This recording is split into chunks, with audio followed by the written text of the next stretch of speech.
C'est l'heure du journal de l'Afrique. Soyez les bienvenus sur France 24 à la une ce soir. Deuil et inquiétude au Soudan. 4 personnes ont été tuées dans la soirée d'hier à Khartoum. Une fusillade survenue quelques heures après l'annonce d'un accord entre l'armée et l'opposition. Les militaires qui contrôlent actuellement le pays pointent du doigt des hommes armés non identifiés. Les réactions avec nos envoyés spéciaux à Khartoum. Le mardi des étudiants en Algérie, forte mobilisation dans la capitale et dans d'autres villes du pays. À Alger, ils se sont rassemblés devant la Grande Poste, mais aussi devant plusieurs bâtiments publics, l'Assemblée populaire nationale et le tribunal de Sidi Mohamed, où se déroulent de nombreux procès. Nous y reviendrons avec notre correspondant, Mouensa Faïd Kessi. Nous irons également au Mali où plus de 2000 réfugiés touaregs sont rentrés dans leur village natal à 150 km de Tombouctou. Un retour après 6 ans d'exil dans le camp de Mbera en Mauritanie. Reportage de notre correspondante au Mali à suivre dans ce journal. Cette fusillade contre la foule de manifestants pacifistes au Soudan, elle est survenue quelques heures après l'annonce d'un accord entre militaires et représentants de la contestation. Le bilan est de 4 morts. L'inquiétude domine, comme nous l'explique notre envoyé spécial à Khartoum, Karim Yayaoui. C'est vrai que du côté de l'opposition et notamment des manifestants emmenés par l'Alliance pour la liberté et le changement, eh bien, au lendemain d'une soirée particulièrement meurtrière, on a vu apparaître des barricades plus nombreuses qui se sont étendues. On a gagné du terrain du côté des manifestants, bien au-delà du périmètre qui était jusqu'à présent aux alentours des bâtiments de l'armée soudanaise. Évidemment, ça fait partie de ce mouvement de désobéissance civile qui a été évoqué par l'opposition il y a quelques jours. Alors paradoxalement, en même temps, il y a des discussions, des pourparlers entre le comité militaire de transition et cette alliance pour la liberté et le changement. Mais c'est vrai que la journée était encore relativement tendue. Beaucoup d'axes importants sur Khartoum étaient bloqués par les militaires, tandis que les manifestants, comme je vous le disais, tentaient finalement de prendre de plus en plus de territoire, notamment sur des axes comme Nile Street ou Jumhuriya Street, qui sont des artères particulièrement importantes à Khartoum. Karim, où en sont les négociations ? Alors les négociations, bien que l'armée ait annoncé qu'un accord avait été trouvé, cet accord en réalité ne concerne que l'architecture globale de ce qu'on voudrait mettre en place pour sortir le pays de la situation dans laquelle il se trouve et marcher vers une véritable démocratie. Aujourd'hui, l'armée et l'opposition discutaient de cette période de transition qui pourrait durer si c'était finalement l'opposition qui obtenait gain de cause, qui pourrait durer 4 ans parce que l'Alliance pour la liberté et le changement voudrait une période de 4 ans pour pouvoir véritablement asseoir les fondements d'une démocratie à venir. Mais il reste énormément de zones de doute parce que cette architecture qui a été évoquée, elle contient ce conseil qui devrait être mis en place avec une partie de l'armée et une partie de civils. On ne sait pas quelle place prendra l'armée, quelle place prendront les civils dans ce conseil qui devrait chapeauter 2 autres structures, un espèce de congrès qui serait en quelque sorte un gouvernement et puis de l'autre côté un aspect législatif, un parlement qui devrait accompagner cette transition, mais on ne sait pas quels hommes seraient au cœur de ce dispositif, quel rôle jouerait l'armée qui, elle, entend bien continuer de peser de tout son poids sur l'évolution politique du pays. Clairement, avec ces discussions, même si l'armée a annoncé qu'elles allaient être rapides et permettre d'aboutir à quelque chose assez rapidement, eh bien on a le sentiment que ça risque d'être long. En attendant, la tension n'a fait que croître ces dernières 48 heures et une bonne partie des manifestants n'est pas du tout convaincue de la bonne foi des militaires. La communauté chrétienne au Burkina Faso est inquiète. Les attaques contre ses fidèles se multiplient. Le président Roch Kaboré a assisté à une conférence épiscopale. Il appelle le pays à rester uni. Hanan Saïdani. Le village de Dablo réuni pour les funérailles du prêtre Siméon Yampa et de 5 fidèles assassinés dimanche dernier. Ils sont venus avec 17 motos. Et ils sont arrivés devant l'église et ils ont laissé tomber les motos, ils ont commencé à tirer. Maintenant l'église était remplie avec des gens dehors et ceux qui étaient dehors ont commencé vraiment à fuir. Hier, toujours dans le nord du Burkina Faso, à San Matenga, des hommes armés ont visé une procession d'une statue de la Vierge Marie. 4 catholiques ont été tués. La dernière attaque remonte au 29 avril dernier à Silgadji. Des assaillants ont abattu un pasteur et 5 fidèles d'un temple protestant. Des meurtres attribués à des groupes djihadistes par le gouvernement burkinabé. À Ouagadougou, le président a assisté à la conférence épiscopale de l'Afrique de l'Ouest. Il appelle à l'unité du pays.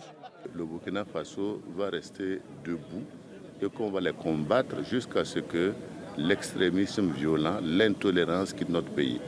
Le Burkina Faso a toujours été réputé comme étant un pays de tolérance de tout point de vue. Et nous devons travailler à maintenir cette richesse que, je dirais, nos ancêtres nous ont léguée.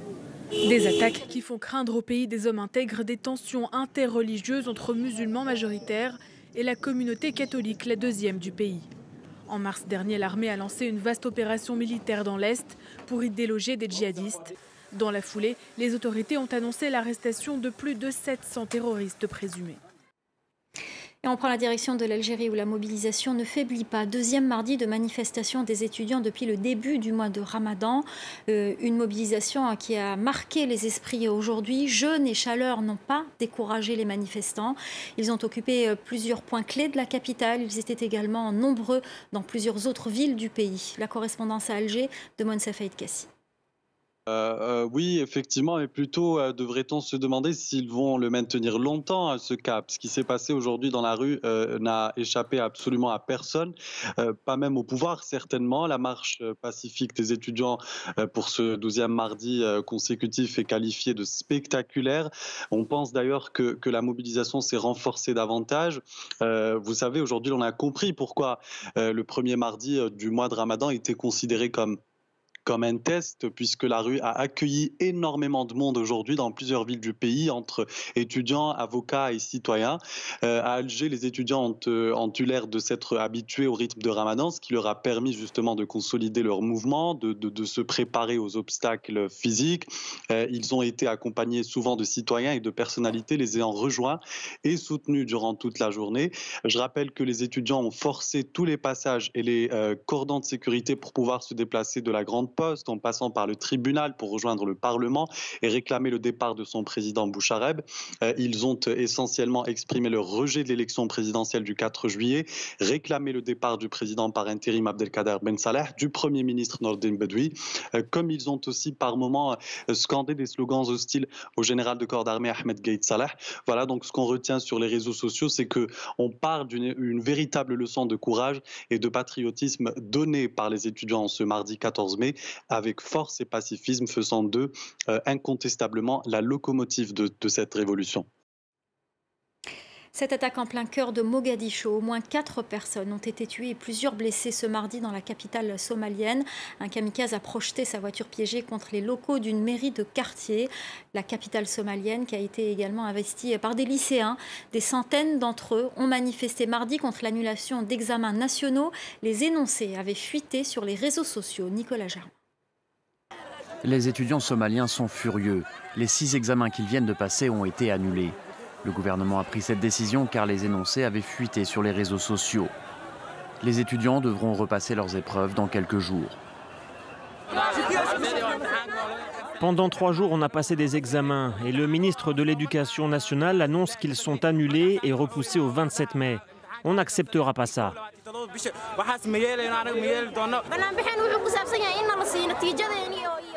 On manifeste car on veut connaître nos notes à ces examens.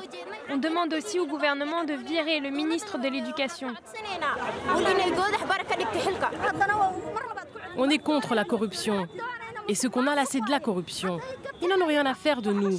Ils revendent les énoncés des examens. 31 000 étudiants somaliens sont concernés par ces annulations. Les autorités envisagent de bloquer les réseaux sociaux pendant la durée des nouveaux examens. Depuis quelques années, plusieurs pays sur le continent, notamment l'Éthiopie et l'Algérie, ont pris des mesures similaires pour éviter toute tricherie. Après 6 ans d'exil dans le camp de Mbera, en Mauritanie, plus de 2000 Touaregs ont retrouvé leur village après 150 km à l'ouest de Tombouctou. Le village est toujours sous le contrôle d'un groupe armé d'ex-indépendantistes accusés de complicité avec les groupes djihadistes. Reportage de notre correspondante au Mali, Christelle Pire. Pour atteindre Koïgouma, il faut passer le checkpoint du HCUA. Ce groupe armé d'anciens rebelles et de dissidents d'Ansardine a signé l'accord de paix en 2015 au sein de la CMA, la coordination des mouvements de l'Azawad, mais il est accusé d'avoir encore des liens avec des groupes djihadistes. Le chef du village était le juge islamique de Gundam pendant l'occupation en 2012. Il est désormais membre de l'autorité intérimaire de Tombouctou. La signature de l'accord de paix en 2015 entre la plateforme, la CMA et le gouvernement constitue le point fort de notre retour ici. 20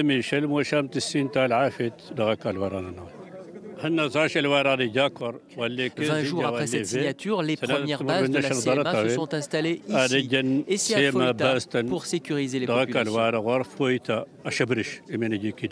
Et ce sont toujours eux qui assurent la sécurité ici.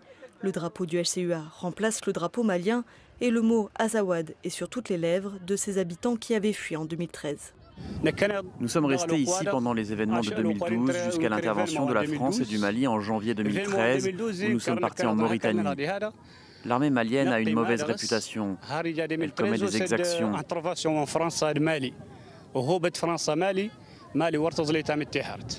Surtout, il y avait le conflit avec les djihadistes d'Ansardine. Nous avions peur de possibles représailles. Le retour des 2000 réfugiés est difficile. Les cases sont abîmées, il y a peu d'eau, la MINUSMA a fait un forage. L'État revient progressivement. Je ne pense pas que ces citoyens, bien qu'ayant vécu pendant la période de crise au nord et ayant joué certains rôles, je ne pense pas aujourd'hui qu'ils aient encore l'intention ou qu'ils soient dans la même logique. Le gouvernement et la communauté internationale espèrent que ce retour des réfugiés permettra de stabiliser la région.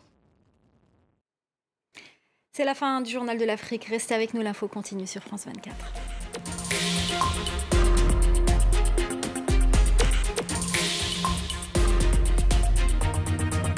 Yacine, Maïva, Aboubakar, tous ont décidé de filmer leur quartier loin des clichés. Dans un premier temps, il y a un quartier de Sarcelles qui avait préparé des plats pour les migrants et pour les sans-abri.